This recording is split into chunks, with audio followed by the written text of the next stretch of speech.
Estamos terminando el módulo 7, audio digital y grabación.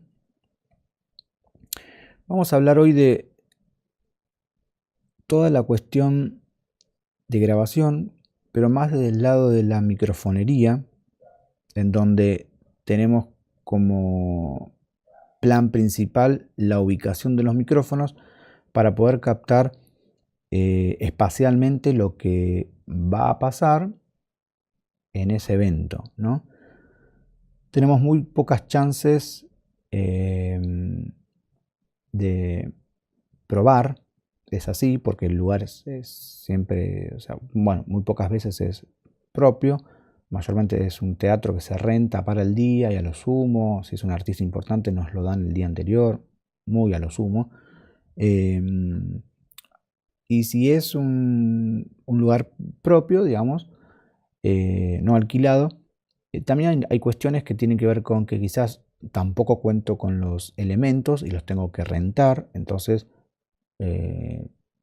puede ser que me los renten ese día, porque la renta siempre es por día. En este caso tenemos, acá vemos en el escenario, no sé, una guitarra, o dos guitarristas, o una guitarra y un bajista, y bueno, un baterista y demás, X, un cantante y demás. Puede ser una orquesta entera, puede ser un trío de jazz, puede ser, no sé, 4 voces solas. Entonces voy a grabar todos esos tracks de música multitrack, ¿no? Vale la redundancia, en mi DAW, en mi sistema de grabación. Pero si yo grabara eso solamente y de este evento que estamos viendo ahora saldría un DVD o un CD en vivo o lo que sea, o esto sería un especial para Netflix o alguna otra plataforma digital, nadie daría cuenta de lo que pasó ahí a nivel emoción, a nivel espacialidad, a nivel intensidad, a nivel nada. O sea, si yo no grabo el público, lo único que tengo es un multitrack de la banda. Y un multitrack bastante dudoso porque hay muchísima filtración, muchísimo ruido y no me serviría de mucho. Entonces, lo más importante de un vivo, obviamente que cada línea, cada instrumento, cada micrófono es fundamental.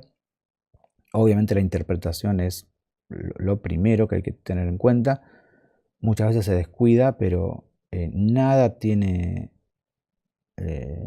solución en un vivo. Nada, ningún pifie tiene solución. Lo que se puede hacer es emparcharlo o reemplazarlo con overdubs, que se llaman. Lo que yo tengo que hacer es cuidar la interpretación del músico. Obviamente que yo voy a oficiar de operador, no de director de banda, pero bueno, es un trabajo en equipo, entonces hay que tener en cuenta que cualquier pifie, error de interpretación de cualquier músico o cantante no va a poder ser corregido.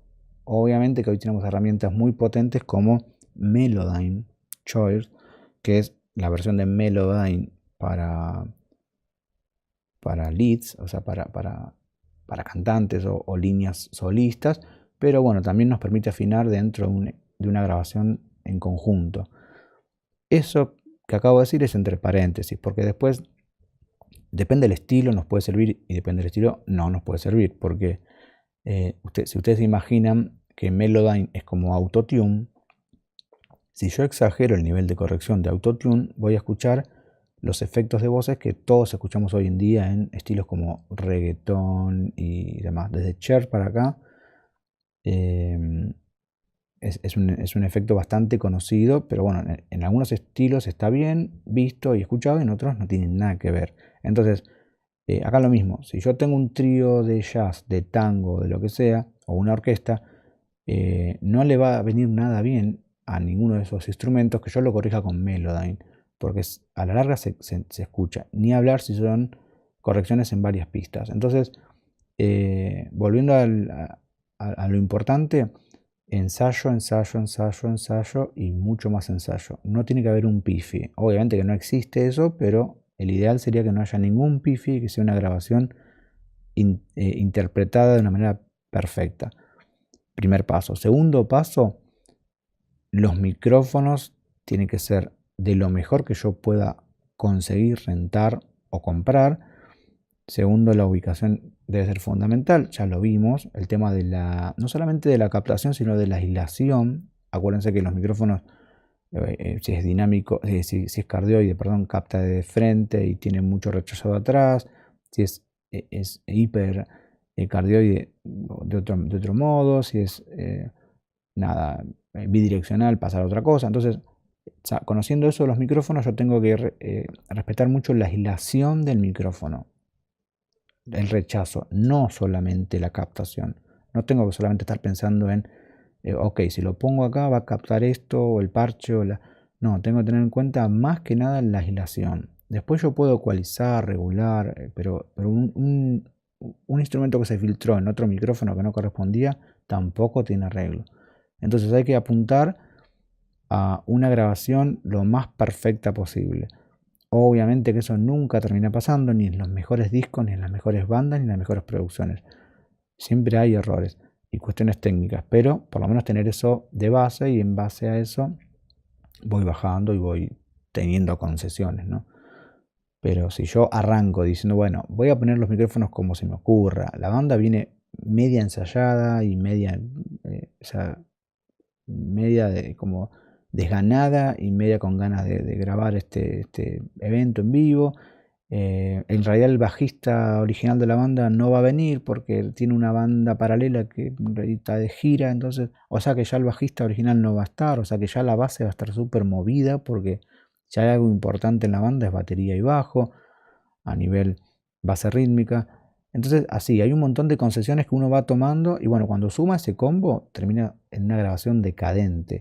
Entonces, no podemos pretender que pase eso. Muchas veces lo aclaro porque, repito, uno puede ser simplemente operador y bueno, no toma esas decisiones, pero muchas veces nos ponen a cargo tipo como productores artísticos del evento, porque somos operadores, porque hacemos algo de música. Bueno, ok, vos también vas a producir el evento y es toda una responsabilidad porque hay que ir a los ensayos, hay que ver cómo está afilada la banda, o sea, hay que intensificar los ensayos. Si son 2 o 3 ensayos por semana, quizás haya que hacer 5. Quizás restar cuestiones musicales de las partituras porque no llega al nivel, la banda no llega a ese nivel y bueno, habrá que restarlo antes de tocarlo mal, más vale sacarlo, eso es muy común. Entonces lo que vamos a hacer es posicionar los micrófonos desde el escenario hacia el público, como los vemos acá. Son 2 micrófonos direccionales, no pueden ser omnidireccionales porque yo no quiero captar lo que está arriba del escenario, tampoco quiero captar el front field que está al lado de los micrófonos, quiero captar simplemente el público. Esos 2 micrófonos van a ser un L y un R en mi sistema de grabación. Yo los tengo que nomenclar porque no me pueden llegar a mi pachera y a mi consola y a mi sistema de grabación, por ejemplo Pro Tools, con cualquier nombre, porque después no tengo ni idea. Tengo que saber cuál es el izquierdo y cuál es el derecho. ¿Cómo se rotula esto? Desde donde está la consola de PA, o sea, ahora estamos arriba del escenario, la consola de PA está enfrente, entonces, así como lo estamos viendo ahora, el micrófono que está a nuestra izquierda, en realidad se rotula como micrófono derecho, y el que está a nuestra derecha como micrófono izquierda. Entonces, siempre se rotula como está viendo el operador de PA, el operador de sala, no el operador de monitores, el operador de sala. Todo se rotula así. Entonces, después tenemos la posibilidad de poner 2 micrófonos más al lado del FO, al lado de la consola. Esto es un refuerzo, quizás lo más importante va a ser lo que tomen los micrófonos del escenario, pero es un refuerzo y va a captar algo más difuso que lo que está captando el front. ¿Por qué? El front muchas veces tiene un problema de que es muy directivo y capta cosas muy puntuales. Porque fíjense ustedes la ubicación del público y qué cerca que están algunas personas de esos micrófonos del escenario. Entonces, yo lo que quiero captar es ese bullicio de público. No quiero captar a 3 personas hablando o 2 personas hablando entre sí. Entonces tengo que tener mucho cuidado. Por eso no puedo poner solo 2 micrófonos. Porque una vez que terminó el show, yo estuve preocupado por otras cosas. Terminó el show, vamos a la sala de grabación, guardo la sesión, perfecto, me la llevo a mi casa. Ese disco rígido lo retiro el lunes o martes. Me voy muy contento al estudio de grabación. Abrimos la sesión y escuchamos algo que no nos sirve. Bueno, ya no hay vuelta atrás. Ese evento no se va a poder hacer porque sería rentar nuevamente el lugar, vender nuevamente las entradas. Es imposible. Por eso hay que tener mucho cuidado. Y esta es una historia muy repetida. El escuchar la grabación y realmente darse cuenta que no sirve para nada. Y por cuestiones técnicas, lamentablemente todos pasamos por eso. Quizás no fue culpa nuestra, o entre paréntesis sí, por la elección del equipo, pero quizás el equipo rentado no llegó a tiempo, quizás se rentó un adaptador, una placa, un cable, una grabadora y el equipo no llegó y al momento de querer montarlo no terminó funcionando y bueno, no se pudo grabar o se grabó con otra calidad. Todos pasamos por eso y la verdad que es bastante triste porque es mucho esfuerzo para después no tener el público. Y repito, el público es lo más importante de un vivo. Si no, esta banda se iría a grabar un estudio de grabación y sería menos problemático. 2 puntos más podrían venir bien. Puntos, digamos, depende de la sala, serían puntos alternativos. Fíjense que esos 2 últimos micrófonos que acabo de agregar, están arriba, están bastante cerca del PA, de los line array. Eso me sirve para captar un promedio entre el público y el audio de PA, que es un audio muy importante y que nos puede llegar a servir a la hora de hacer una mezcla y tomar decisiones. No tiene que ser bastante agresivo, no tiene que ser muy agresivo el audio del PA sobre esos micrófonos, mucho cuidado con eso.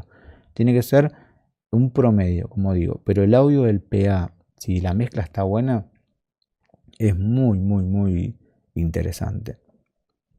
Entonces repetimos, los 2 micrófonos de abajo de la pantalla son los micrófonos de escenario, apuntan al público. No tiene que haber gente cerca, como es el caso de la imagen, porque si no voy a escuchar a 2 personas murmurando o hablando o gritando acerca del show que está dando el artista y eso no me sirve, salvo que sí lo quiera. Hay discos que sí tomaron esas muestras y se generan cosas muy interesantes, pero tiene que ser una cuestión de producción previa y de planeamiento y bueno, si yo voy a querer eso, okay, entonces los micrófonos los voy a plantar en ese punto, pero mayormente no es lo que se usa. Tiene que ser una cosa más difusa, ¿no? Como más background de público. No quiero 3 personas, porque aparte, cuando yo escucho 2 o 3 personas, da la sensación para el que está escuchando ese show en Netflix o en DVD en vivo o lo que sea, que hay poco público. Por eso yo necesito cantidad de público, para que sea más impactante el show para el que escucha posteriormente, sea que haya ido al show o que no haya ido. Entonces, tengo los 2 micrófonos de escenario, tengo los micrófonos del FO, que están al lado de la consola, y tengo 2 micrófonos en palcos, no importa. Esto se hace con tiempo, hay que colocar los micrófonos y por eso también es importante colocar más de 2 o más de 4 inclusive o más de 6. ¿Por qué? Porque el público entra cuando se abre, cuando se da sala. Entonces, si yo no tengo la posibilidad de correr los micrófonos después, en el medio del público, decir, permiso, voy a poner este micrófono acá porque no me está gustando el audio que estoy escuchando en la consola, yo lo voy a correr, no hay chance porque uno no puede caminar por entre medio del público. Aparte de eso está ya anclado, asegurado, quizás necesite 10 metros de cable más que no los tengo, o sea que los micrófonos donde se elige ponerlos, ahí van a quedar. Así que hay que tener mucho cuidado con la elección. Por eso, si uno tiene dudas entre que, por ejemplo, en este ejemplo, quizás va a ser muy agresivo el audio del PA sobre los micrófonos de arriba. ¿No será que necesito 2 micrófonos más atrás por las dudas como para tener una tercera alternativa? Perdón, una cuarta alternativa. Y bueno, los pongo, los monto Total, después a la hora de elegir en el estudio de grabación, en la mezcla, los elijo. Muteo estos y levanto los otros, o viceversa. Pero una vez que estos micrófonos yo los ubiqué ahí y tengo muchísimo PA, inclusive me pueden llegar a distorsionar los micrófonos y casi no tengo público de arriba, listo. Son dos micrófonos que no me van a servir para nada a la hora de la mezcla. Y es una picardía porque no me costaba nada correr los 10 metros para atrás o poner dos más. Entendamos que hasta ahora estamos hablando de micrófonos cableados. Hay sistemas Wi-Fi de transmisión de audio y de video, obviamente. No son sistemas baratos, pero también se pueden rentar, se pueden alquilar. Son excelentes. O sea, me evito de tirar cables hasta esos micrófonos que ustedes están viendo ahora. Los del escenario no habría problema porque el rack está en el escenario, pero los de la consola inclusive, los micrófonos que están al lado de la consola tienen que llegar con cable hasta el escenario nuevamente porque el rack está en el escenario. Muy pocas consolas tienen entradas XLR atrás del controlador. Tienen algunas auxiliares y demás. O sea, yo tengo que entrar sí o sí desde el rack de escenario. O sea que los cables tienen que ir hasta el escenario. Y los dos micrófonos de arriba también tienen que hacer toda esa vuelta, ese recorrido. Quizás sean 50, 60, 100 metros, 150 metros de cable. El micrófono del escenario lo ponemos cerca del front field. Podemos poner otro arriba en donde se hace el rigging del line array, está el colgado del line array. Obviamente que se pone el micrófono antes de levantar el line array, ¿no? Si no, bueno, alguien podría colgarse también, pero sería muy incómodo. Y después uno en alguna grada, en algún palco. Entonces tenemos esos 6 puntos, esto es de un solo lado, faltan los otros 3 micrófonos, tenemos 6 puntos de escucha.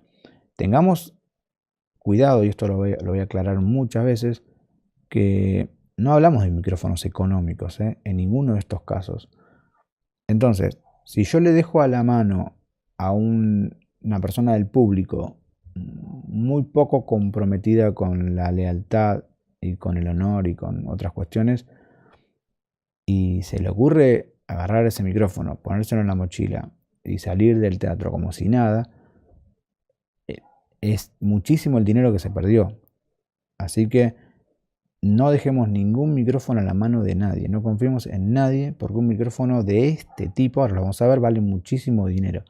Entonces, fíjense que el micrófono que está en el palco está en la parrilla de luces. Es casi imposible que llegue una persona desde el público, salvo que salte la baranda y quede en el aire. La idea es que no lo agarre nadie. Y el micrófono del escenario está en el escenario. Ya habiendo seguridad, tampoco lo va a poder tocar. Lo mismo que el micrófono que está en el bumper del line array. No se va a colgar nadie ahí. Pero no pongamos micrófonos entre medio del público porque una vez que estamos trabajando con nuestras cuestiones, no lo vamos a estar vigilando. Y son micrófonos carísimos. Acá no estamos hablando de un micrófono de $70, $100. Para nada. Valen mucho más. Vamos a ver, hacer una vista superior.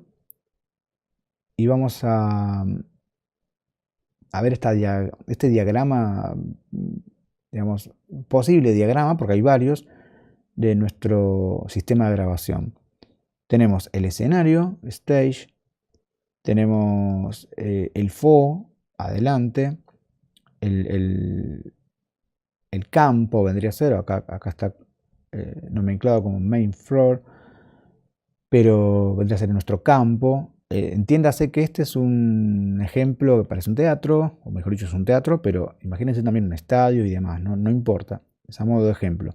Entonces, de vuelta, pongo los micrófonos en el escenario y ahora sí estoy mirando la cuestión al revés, así que tengo un L y un R. El micrófono de mi izquierda ahora es mi L, mi left o mi izquierda, y el micrófono de la derecha de esta imagen es mi micrófono derecho. Así lo voy a nomenclar en mi sistema de grabación. Esto, repito, tiene que estar súper claro. ¿Por qué? Vamos a ver ahora que vamos a agregar más micrófonos. Si yo los cruzo, o sea, no los nomenclo bien y los cruzo y me queda el L de un par invertido, se me cancela con todo el resto, no tiene relación. La idea es que los micrófonos capten la ubicación real de lo que estuvo pasando ahí. en el público. Entonces es muy importante que vayan con el cable, lo recorran por todo el largo que tenga. Asegúrense, si tienen alguna duda, que alguien vaya, golpee ese micrófono despacito. Ok, sí, verdaderamente se lee, listo, lo nomenclo en la consola, lo nomenclo en Pro Tools o en el sistema que estoy usando y tengo que estar súper seguro.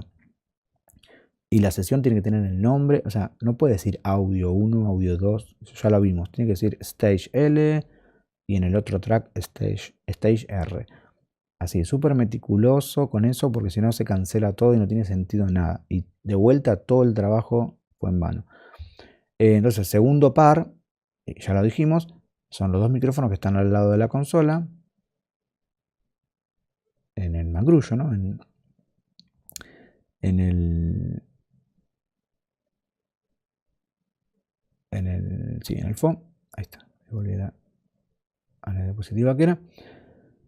Y tercera opción son esos otros dos micrófonos que pueden estar en un palco, pero acá en esta vista superior se ve que están bastante más abiertos, porque no tendría gracia ponerlos a la altura de los micrófonos que están en la consola.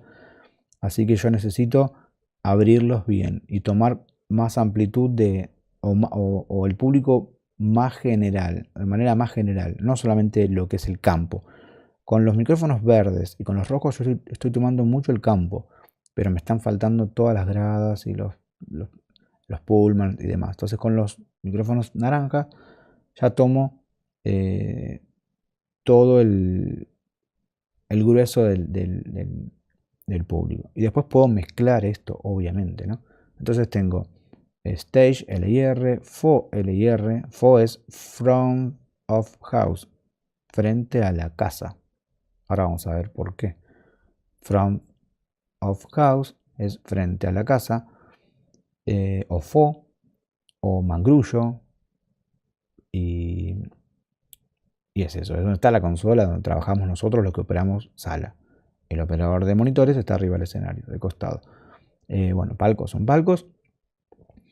Esta es una configuración estándar, si se quiere. Podría poner dos micrófonos más, pero bueno, tiene que valer la pena o tiene que haber algo puntual para poder poner más de 6 micrófonos para grabar un tipo de sala como esta. Imagínense que esto es una iglesia también, imagínense que es un teatro, imagínense que es un estadio, imagínense que no importa, será más larga, será más ancha, pero no importa. El tema es que necesito tener la escucha del operador de monitores grabada, micrófonos rojos.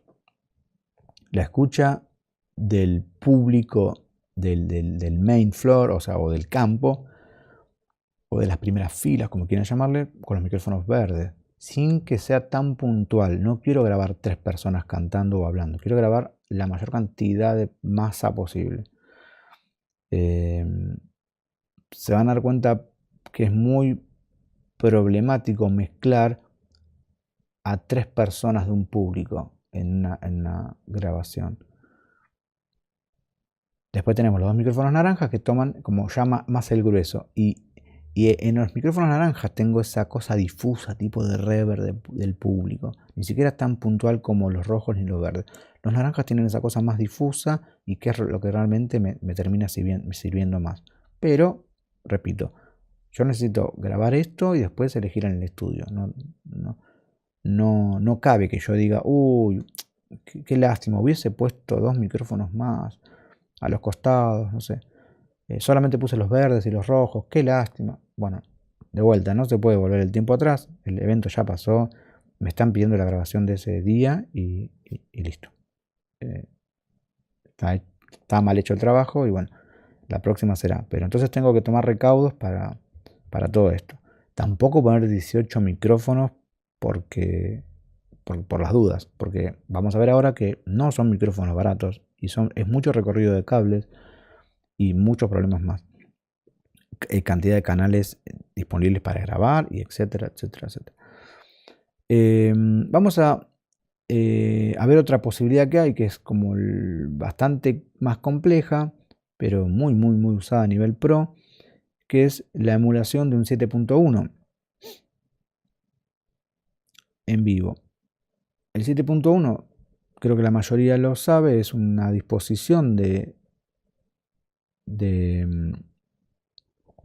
6 parlantes, 7 y un sub en una sala, digamos, puede ser en un cine, en un microcine, una sala de hogar a estas alturas. Antes era muy exclusivo del cine esto, obviamente, por cuestiones de costo, pero ahora ya hay sistemas más chicos. Porque nada, hay sistemas más económicos, esos baflecitos que se suelen vender ahí en casas de audio hogareño. Nadie dice que eso sea bueno o malo, o mejor o peor, que un 2.0 interesante, pero bueno, no importa, no estamos ahora para debatir eso. Esto es un 7.1, son 7 parlantes y un sub, de ahí el 7.1. Tenemos 2 frontales, son esas torres que tenemos ahí, from L, from R. Tenemos dos laterales, side L, side R, y tenemos 2 atrás, rear L, rear L, R, perdón, L y R. Después tenemos un central, que es uno chiquitito que está abajo del televisor, y un sub que está al lado de la torre L. Entonces tenemos 2, 4, 6, 7 y un 7.1. Es esta configuración. Nos permite una espacialidad súper interesante, surround, envolvente, en donde según la mezcla que se haya hecho, yo no puedo escuchar una mezcla estéreo de una manera digna en un sistema 7.1. Se tuvo que haber mezclado para 7.1, se tuvo que haber mezclado para 5.1, se tuvo que haber mezclado para 4.1, 4.0 y así. No es que yo voy a poner un disco que a mí me guste, que es una grabación estéreo, y se va a escuchar fenomenal en un 7.1. No, se va a escuchar bien, pero la gracia del 7.1 es que la mezcla haya sido preparada para ese sistema, para esta disposición. Lo que pasa en los cines, ¿no? Así que esto pasa en un cine, a estas alturas tecnológicamente también es posible que pase en un hogar. No es nada barato, pero es posible, digamos. Lo mismo lo voy a emular en un show en vivo. Entonces, tengo esa persona ahí sentada, yo la voy a reemplazar por un oyente virtual. Me tengo que imaginar un oyente virtual como si fuera ese que está ahí. Esto lo voy a traspolar al venue que yo tenía recién, a la audiencia que tenía recién, al recinto que tenía recién, que estamos trabajando con los micrófonos. Y ese oyente virtual va a estar ubicado ahí. Yo lo voy a ubicar ahí porque es más o menos el promedio del grueso del público. Otra vez, tengo el main, o sea, tengo el público de mi campo, como quien dice, esas entradas económicas. Después tengo las gradas y tengo, bueno, toda esa cuestión, palcos y demás. Entonces, no me sirve de nada tener ese oyente virtual atrás de todo porque no me representa el promedio del público. Entonces, lo ubico a nivel central. Y entonces empiezo a replicar esta disposición. Tengo 2 frontales, tengo 2 laterales, tengo 2 traseros y tengo un front. El sub no está representado acá porque ya lo tenía en el sistema, así que no tengo que dibujar ahora un sub como en el caso anterior.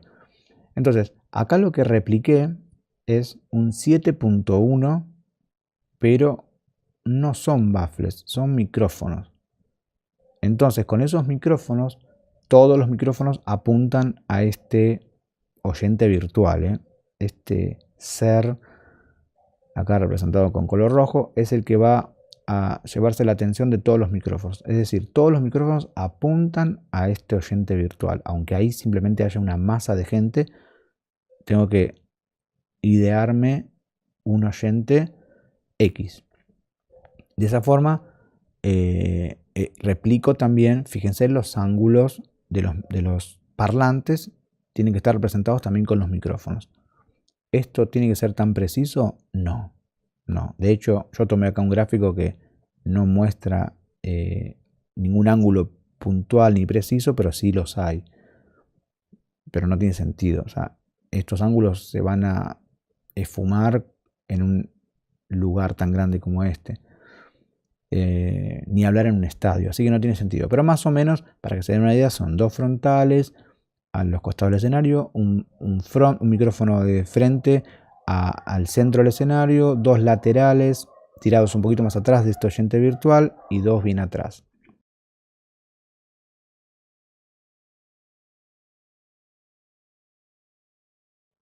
En los estadios de fútbol tienen un peluche,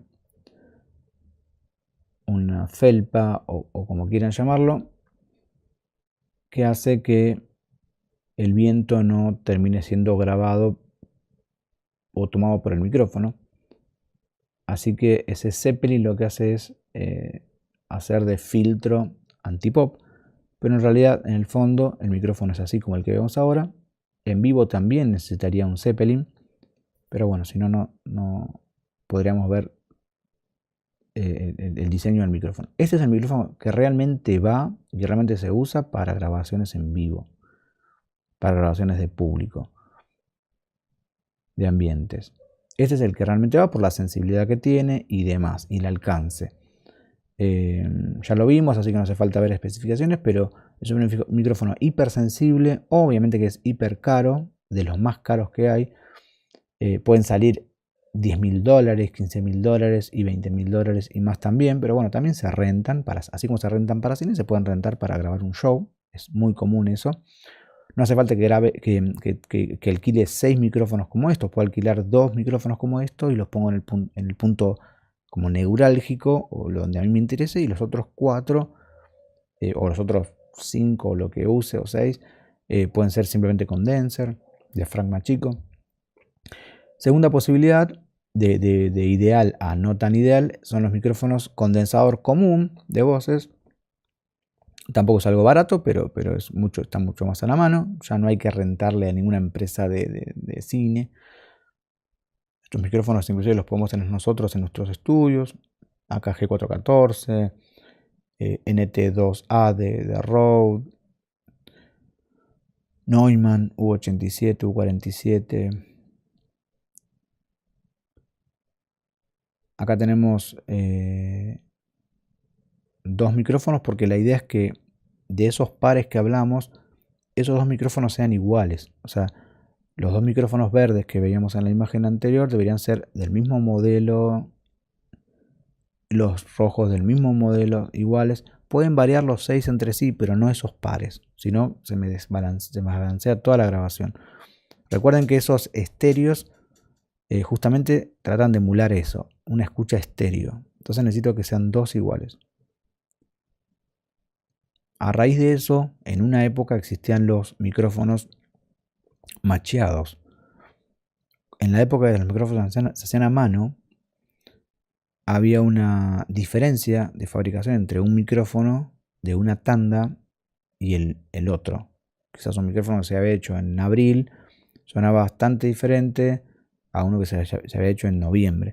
Entonces, a raíz de eso, los ingenieros de audio se empezaron a quejar o a notar esa diferencia, y las fábricas lo que hicieron es, bueno, machearlos, o sea, asegurarle al cliente que esos dos micrófonos estaban hechos a mano, pero el mismo día, con el mismo corte de materiales, con la misma presión de las prensas, con el mismo cableado, el mismo cobre, nada. Y venía con un certificado que decía par macheado, una cajita de este estilo, así todo muy boutique, y nada.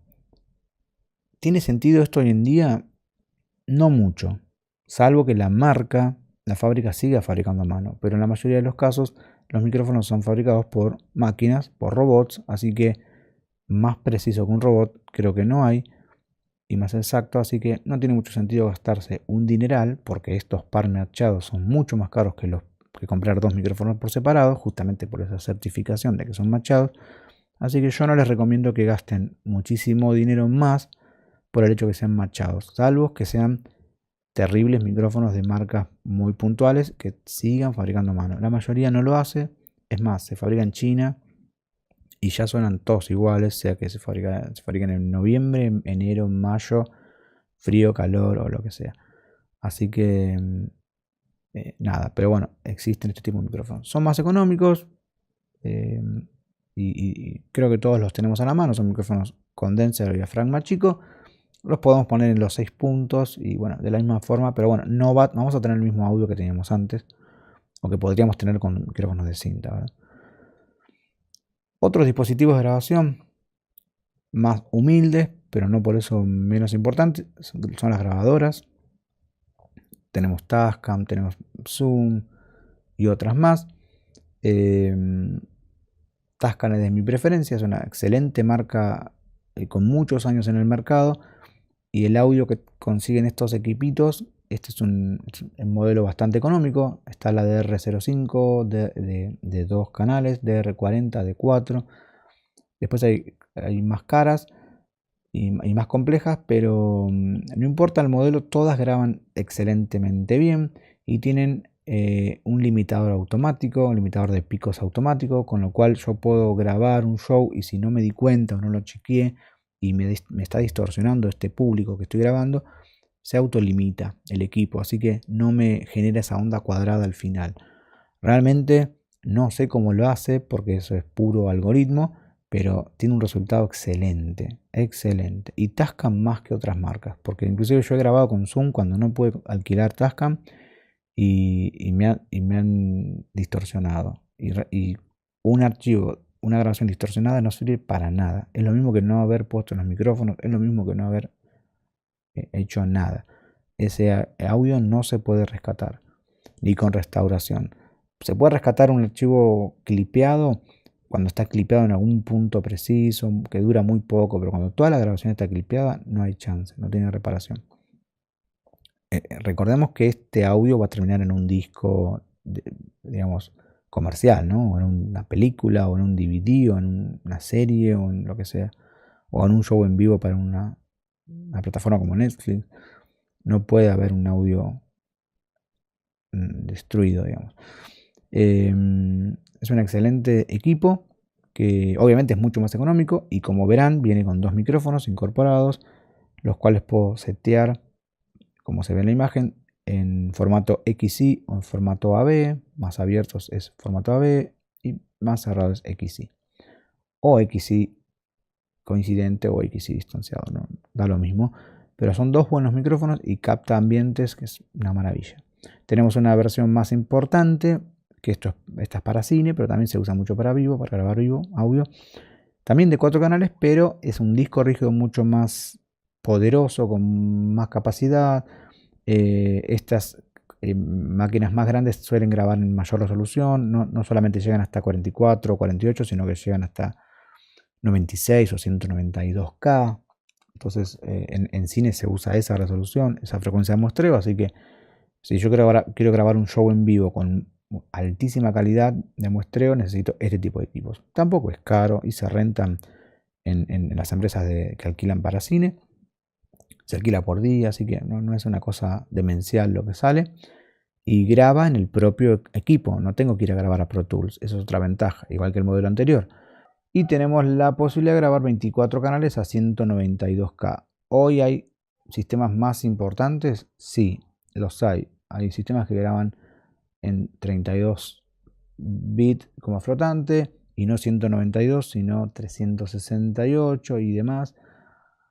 Inclusive en 4K, pero para lo que es audio en vivo, 192 está bien. Se han grabado discos hiper profesionales con este equipo. Y es un equipo que está a la venta en muchísimos lugares porque ya la gente lo está descartando. Y es una opción a tener en cuenta. Es un tremendo equipo, graba 24 canales. Y hoy en día no es para nada caro. Y es para mí la opción. Y también, no sé cómo hizo la marca. No tengo idea. Yo no soy programador. Y sé bastante. Tengo un conocimiento limitado de electrónica. Pero Alesis o Tascam tienen una calidad de grabación que no se puede creer. No es lo mismo grabar acá que grabar en Pro Tools. No es lo mismo. Si uno me pregunta cómo hace la marca o cómo hace el microchip para generar ese audio, no lo sé. Y obviamente tampoco me lo van a decir, ni a ninguno de ustedes, pero Es un audio increíble, súper limpio, también tiene controles de limitación, es casi imposible que clipee un canal, más allá que el nivel se vaya, lo autocontrola, entonces me garantiza, es como que trabaja por mí, o sea, me garantiza que yo pongo rec aquí, me voy a la consola, opero la banda y eso sigue grabando solo y cuando termina el evento pongo stop y me lleve la grabación. Y de hecho, al sacar esos discos rígidos de ahí con esas manijas, directamente lo llevo al estudio de grabación y ahí se mezcla y todo. Es como el equipo. Obviamente que si yo necesitara no 24 sino 48, tengo que conectar dos de estos equipos, linkearlos y ya. No hay mayor problema que eso. Así que este tipo de equipos es como una solución muy interesante. Cuando yo no tengo consolas digitales, cuando yo no uso Pro Tools, cuando yo no uso, o cuando se me complica toda esa suma, esta es la opción. Y repito, no es un equipo caro porque como la tecnología ya avanzó mucho, la mayoría de los profesionales de audio de vivo están descartándose de este equipo. Así que es una buena oportunidad, por lo menos al día que estoy dando este curso o esta clase, de hacerse de uno de estos. Obviamente que no vale $50, ¿no? Pero digo, para lo que nos entrega es la opción. Otras ubicaciones de los micrófonos. Acá tenemos el famoso layer de faux o la casita, de acá el nombre de Front of House, porque este es el faux, el mangrullo, y el escenario también tiene esta forma, ¿no? De carpa, de casita, por eso frente a la casa, Front of House. Entonces acá va a estar alojada la consola, acá voy a trabajar yo, en la planta de abajo, ¿no? En la planta del medio va a estar el iluminador con su consola y tal. Y en la parte de arriba van a estar los seguidores. Entonces son 3 pisos y es bastante alto este este layer, ¿no? Layer, entiéndase que son los fierros, los hierros que hacen estas estructuras, ¿no? Tanto del escenario como la del faux. Al ser tan alto, este mangrullo, obviamente es un mangrullo de un evento importante, ¿no? Es un evento en un estadio o algo por el estilo.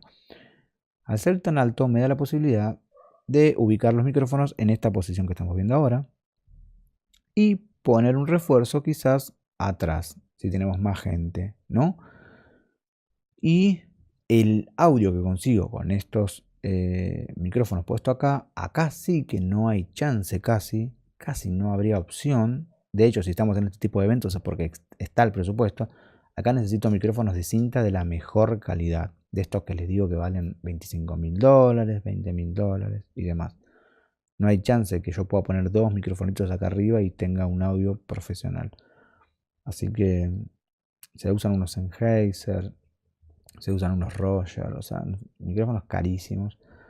Micrófonos alemanes que ni siquiera conocemos en un ámbito comercial estándar. Así que cuando uno escucha un show en vivo y escucha ese público como súper presente y con esa calidad y esa nitidez, es porque no fue grabado con un celular. Los micrófonos en el mangrullo, en el faux o en los layer sirven si están a una altura considerable y con buenos micrófonos. Pero hay una aclaración, solamente los voy a usar, repito, si están altos y me generan ese audio fumado, reverberante del bien global del público. No cuando están, como dijimos antes, cerca de 4 o 5 personas gritando, porque después no voy a poder mezclar ese audio en mi disco. Entonces, esta es una opción acertada, pero esta no. Es un mangrullo de un solo piso, es un faux de un solo piso. Ahí está la consola de PA, la consola de las luces, ahí está la persona el director y demás. Y fíjense que está a la altura del piso. Fíjense que está a la altura del piso. No hay ni siquiera 20 o hay 20 centímetros, nada más. Primer problema, voy a captar ese audio que les dije muy puntual de 4 o 5 personas gritando y no me va a servir para nada. Primero, porque el que escuche este material va a decir, ah, bueno, ok, fueron, por lo que estoy escuchando a ese evento fueron unas 10, 15 personas. No, no, no, había 10.000. Ah, ok, pero yo estoy escuchando como que había re poca gente. Porque el público que estoy tomando es muy puntual. Segundo problema de esa mezcla así tan puntual es que va a ser muy directo ese elemento sonoro y va a competir con las guitarras, con la voz líder y con otras cuestiones. No va a ser esa cosa reverberante como de... No hay chance que lo puedan mezclar. Después, con el tiempo, se van a dar cuenta ustedes cuando empiecen a escuchar sus propias grabaciones. Salvo casos puntuales, ¿no? Digo, músicas muy puntuales. Y tercer problema de ubicarlos acá es que, de vuelta, están a la mano de cualquiera. Entonces yo no me di cuenta y cualquiera se sube a esa tarimita, que son 20 centímetros nada más, y los micrófonos no están atados con cadenas, están colocados con el cable y con una pipeta y ya. No le puedo poner una reja a un micrófono. Entonces cualquiera puede subir esos 10 centímetros o 20 de la tarima y llevarse dos micrófonos de, repito, $15.000. Entonces no hay chance que eso pueda ser recuperado por la empresa de renta, por la banda o por la productora. Así que mucho cuidado con eso. Los micrófonos en el FO se van a poner únicamente si hay una altura considerable por esas tres cuestiones que les comenté. Tener un room, tenemos que tener un público difuminado y no puntual, una masa de gente, no tener un elemento después muy individual que no pueda mezclar, y tercero, que nadie se lo lleve, digamos, ¿no?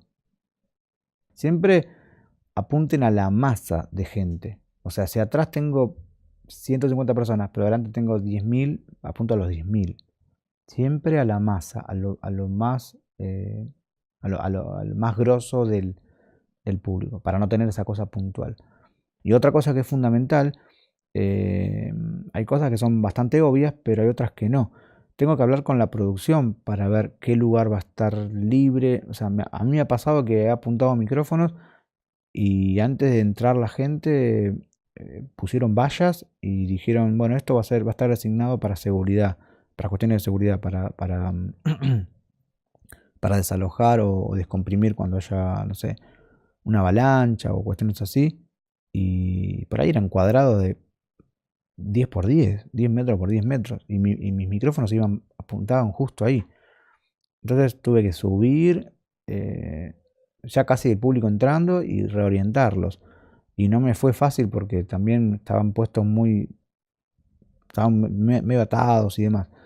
Así que hablen con la producción para ver, bueno, ¿ese lugar va a estar libre? Sí, no, bueno, la gente entra por ahí, no entra por acá, la gente queda muy estacionada ahí, esto va a ser un pasillo no, esto no va a ser un pasillo porque acá vamos a desalojar, perfecto. Tengan en cuenta todo eso, porque de vuelta, si ustedes tienen un murmullo grabado, la conversación entre dos personas, o tres gritos, o sea, los gritos de tres personas, eso no les sirve a ninguna grabación. Tienen que tener masa de gente. Ahora vamos a escuchar puntualmente eso, para que sepan de qué estamos hablando. Pero sí, el dibujo que estamos viendo ahora, la foto que estamos viendo ahora, esos micrófonos apuntan al escenario y los del escenario al FO. Se cruzan. Y después, los que van a los laterales del FO, donde haya masa de gente, repito, donde yo no voy a adivinar, tengo que hablar con la producción, por eso. En este tipo de eventos al aire libre muchas veces uno se imagina que ahí va a haber gente, pero después resulta que ahí plantan un camión de bomberos, dos ambulancias y no va a haber nadie. Y al costado de eso recién se va a ubicar la gente. Entonces tengo que tener en cuenta eso. Me pasó mucho. Yo voy plantando los micrófonos según me parece a mí, según hablé con la producción, según hablé con el productor, porque no nos olvidemos que en un trabajo profesional hay un productor musical, que es el que va a terminar mezclando el disco. No mezclando el disco con sus manitas, porque va a haber un ingeniero de mezcla. Digo, produciendo el disco. Ahora vamos a escuchar temas y o sea, hay orientaciones artísticas atrás de todo esto. Entonces, de vuelta, tengo que hablar con él, tiene que haber muchas charlas. Yo tengo que ir a los ensayos de los músicos a ver que hay mucho trabajo previo, hay mucha preproducción, de ahí la palabra preproducción. Entonces no los voy a poder escuchar. Porque el público no está en la sala. Cuando se abre sala, cuando se da sala al público, ya están puestos los micrófonos. Esa es la idea. Entonces tengo que imaginarme, y bueno, es toda una cuestión de preproducción. Por eso digo. Pero cuando tengo muchas opciones de micrófonos, sí, los voy escuchando y voy mezclando en base a eso.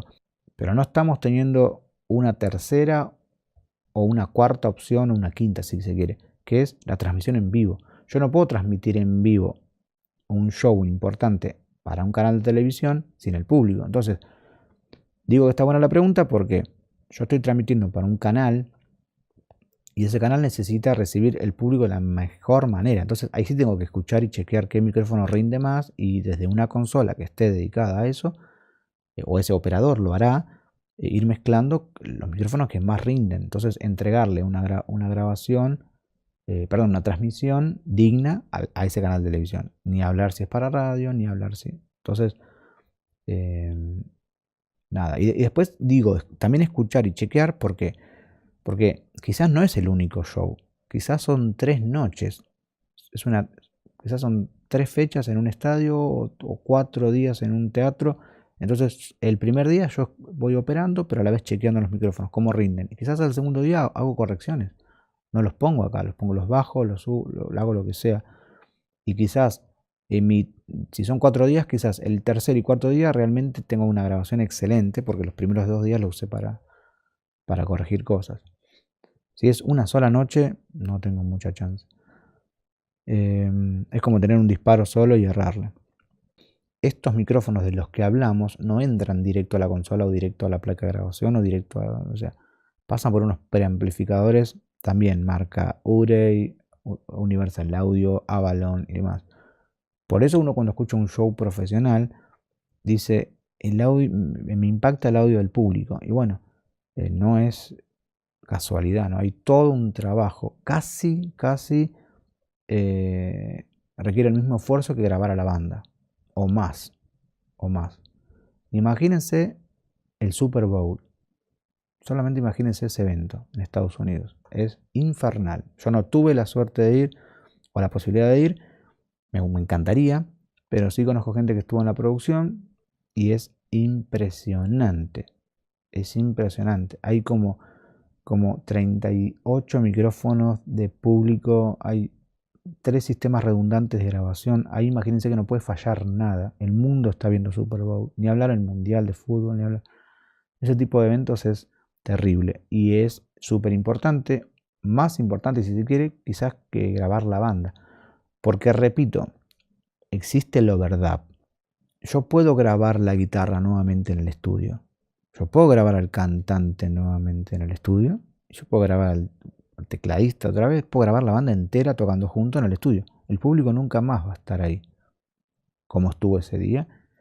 Y aparte hay una cuestión de video que tiene que corresponder a ese público. Entonces hay cuestiones que yo las puedo mentir o las puedo disimular, pero hay cuestiones que no. Entonces, por eso digo que grabar el público es lo más importante de un show en vivo. Si el guitarrista pifió, como decimos acá, no hay problema, se hace una verdad. Vamos el martes al estudio y grabamos el solo de guitarra, no hay problema. Y se disimula un poco el audio. No es lo mismo, repito, no es lo mismo, pero se disimula. El público no lo puedo disimular. Si no lo grabé, no hay chance. No hay chance. Y tampoco hay librerías que me puedan ayudar a emular públicos y demás. Y por otro lado, si hubiera librerías, es decir, estos samplers que uno compra o tipo, vieron que en las radios se usan mucho los samplers de aplausos como para emular un público aplaudiendo. Bueno, hay de públicos también alentando y demás, pero el problema es que no corresponde es muy difícil que corresponda con esa canción, con ese evento, con ese día, con ese lugar. Es dificilísimo. Por eso digo que hay que hacer todo un esfuerzo para trabajar sobre esto.